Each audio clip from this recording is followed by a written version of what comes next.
Shadow Generations was a really fun game, and I still found myself playing a lot of it even after the fact of beating it and creating my review video, which if you haven't seen that, you should check that out. But yeah, I almost 100% in the game. I literally can't find the last bolt that will let me finish the Orbot and Cubot quest, but it is what it is. I'm not spending all day searching for that. But regardless, I enjoyed my time with it. But there's one thing about this package as a whole that has kind of been bothering me, and it's hard to really get over.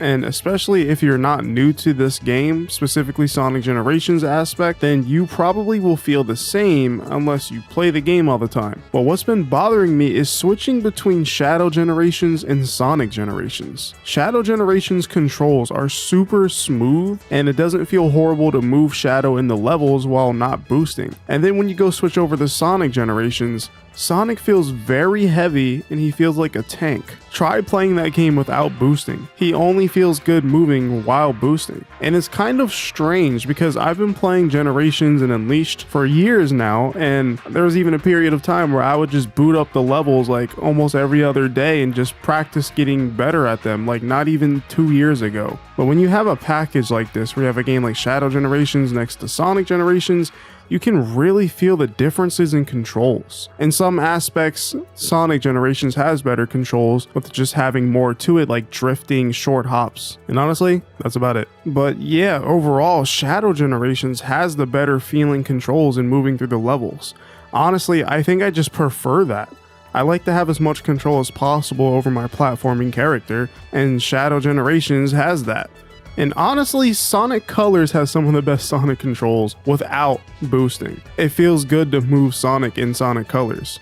But the problem with Colors controls is I feel like while boosting, it's a little limited. They only allow you to do certain things at certain points of the level rather than just having access to be able to do that. Shadow Generations kind of gives you more control over your playstyle. So I think that's where they differ, and that's why Shadow Generations feels better overall. But yeah, when you really think about this starts to make sense when you look at the critic reviews.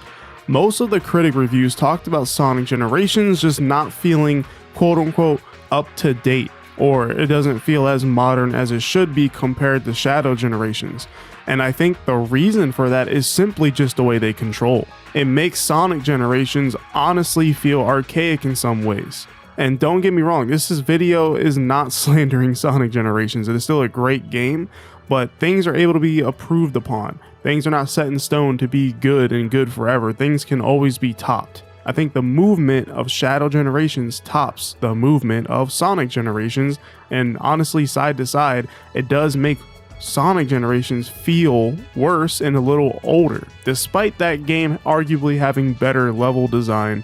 And you know, it's just faster and has more like abilities like, you know, the short hop and drift. Even the skill system is something that's unique to that game. In mainline games, no, Secret Rings fans, sit down. Now, if I'm being honest, I feel like this is something they could have tweaked, and I don't think people would have been mad. I mean, maybe some people would have been mad that is now one-to-one to old generations, but like, when you remaster a game, I think people want updates to that game, and making Sonic Generations have like smoother controls, especially while not boosting, I think would only help the game. And I don't see why they didn't go that far to make the games feel similar to each other in terms of that movement, because they added the drop dash. For some reason, it's a skill for classic Sonic, but for modern Sonic, he can do it naturally. But if they're willing to go that far, then I don't see why not just make the game feel smoother to control and tweak it. There's already been several mods for Generations over the years that do that. Shoot, people have even made Sonic 06 in Sonic Generations.